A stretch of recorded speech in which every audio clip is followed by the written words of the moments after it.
नमस्कार. साखी कहे कबीर.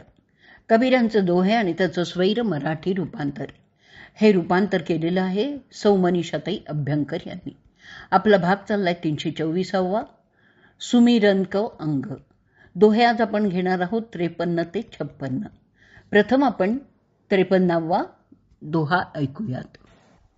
राम नाम सुमिरन करे, सतगुरु पद निज ध्यान. आत्म पूजा जीव दया, लहे सो मुक्ति अमान.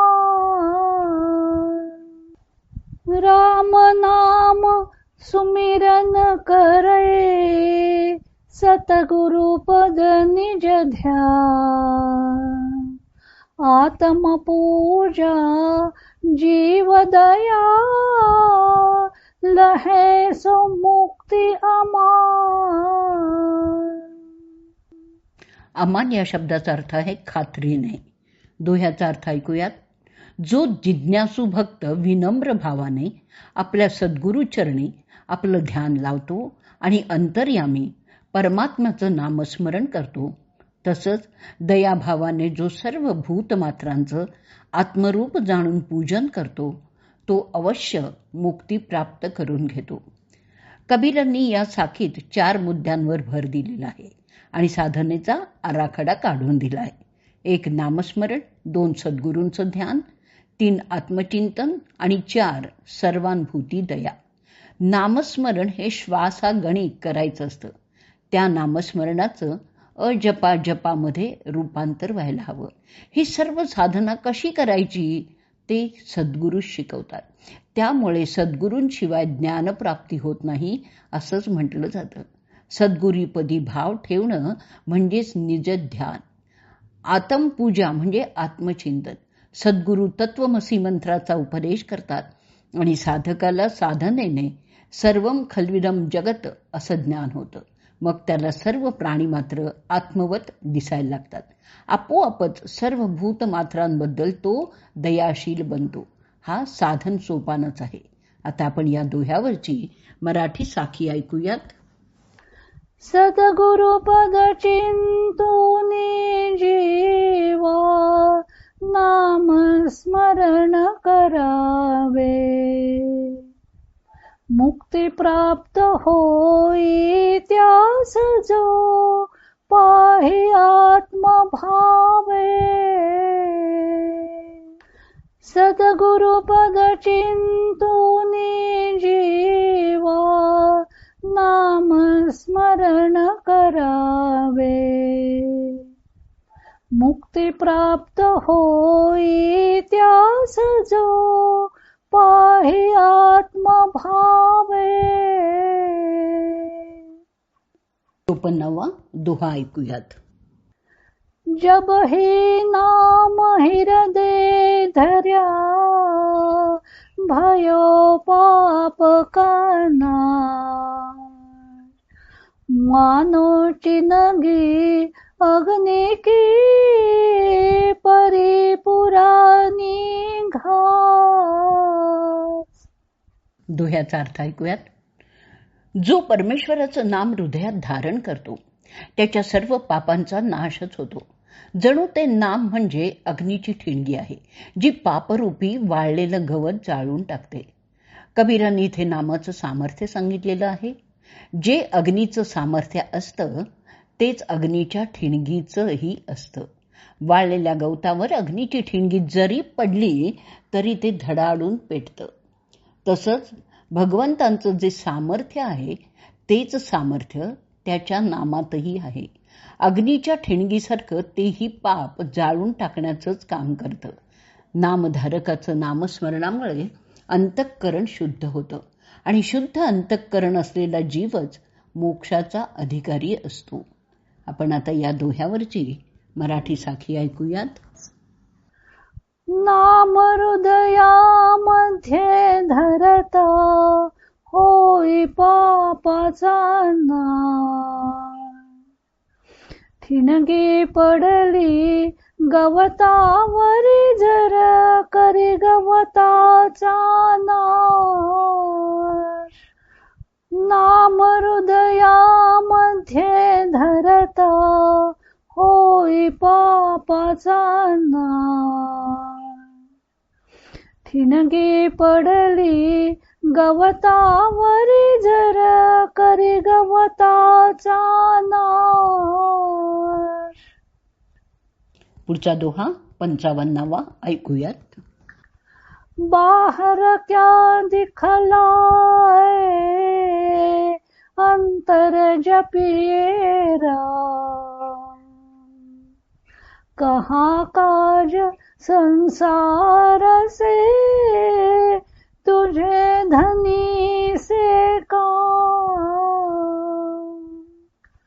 बाहर क्या दिखलाए अंतर जपिए राम. कहाँ काज संसार से तुझे धनी से काम. अर्थ ऐकूयात. बाहेरच्या देखाव्याचा काय उपयोग आहे? अंतरात नामस्मरण कर. संसाराशी तुझं काय काम आहे? तुझे तर धन्याशी काम आहे. केवळ हातात माला घेऊन नाम घेणं म्हणजे नामस्मरण करणं नाही, तर मन सुद्धा त्या नामाशी एकरूप झालं पाहिजे. नाहीतर तो केवळ नामस्मरणाचाच बाह्य देखावा ठरतो. हा संसार निर्माण करणारा परमात्मा प्राप्त करून घ्यायचा आहे हे लक्षात ठेवलं पाहिजे. त्यांनी निर्माण केलेल्या सृष्टीत रमून जाणं उपयोगाचं नाही. केवळ परमात्मेशी संबंध जोडायचा आहे आणि तो नामानेच जोडला जाईल. आता आपण या दोह्यावरची मराठी साखी ऐकूयात. देखावा तू करे कशाला मनात जप तू राम. संसारामध्ये रमू नको तू आत्म्याशी तव काम. देखावा तू करे कशाला मनात जप तू राम. संसारामध्ये रमू नको तू आत्म्याशी तव काम. पुढचा 56वा दोहा ऐकूयात. काहे भरोसा देह का बिनस जात छन माही. सास सास सुमिरन करो और यतन कुछ नाही. काहे भरोसा देह का बिनस जात छन माही. सास सास सुमिरन करो और यतन कुछ नाही. क्षण क्षण म्हणजे क्षण. दोह्याचा अर्थ ऐकूयात. या देहाची काहीही शाश्वती नाही. तो क्षणाक्षणाने क्षीण होत आहे. पुढच्याच क्षणी तो जाईल सुद्धा. म्हणून तुम्ही प्रत्येक श्वासाबरोबर हरीचं नामस्मरण करा. यापेक्षा मोक्ष प्राप्त करण्याचा वेगळा कोणताही उपाय नाही. कबीर पुन्हा इथे क्षणभंगुरतेचा इशारा देत आहेत. क्षण येतो की लगेचच भूतकाळात जमा होतो. जन्माला आल्यापासून काळ मागे लागलेलाच आहे. हे शरीर केव्हा जाईल याचा नेमही नाही. पण मनुष्य यौवनामध्ये विषयात इतका मशगूल असतो की ईश्वराचं स्मरण ही म्हातारपणी करायची गोष्ट आहे असं तो समजतो. त्यामुळे शरीरात ताकद आहे तोवर उपभोग भोगू आणि म्हातारपणी नाम घेऊ अशी त्याची वृत्ती असते. म्हणून मनुष्याला क्षणभंगुरतेचा इशारा देत कबीर जागृत करत आहेत की नंतर नाम घेऊ असा विचार करून वेळ फुकट घालवू नये. प्रत्येक श्वासागणित नामच घ्यावं. आता आपण याच दोह्यावरची मराठी साखी ऐकूयात आणि या साखीबरोबरच आजचा भाग आपण इथे संपवूयात. नाही नाही भरवसा देहाचा या क्षणात होईल नष्ट.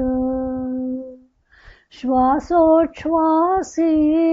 नाम जपतो यासाठी घे कष्ट. नाही भरवसा देहाचा या क्षणात होईल नष्ट. श्वासोच्छ्वासी नाम जपतो यासाठी घे कष्ट.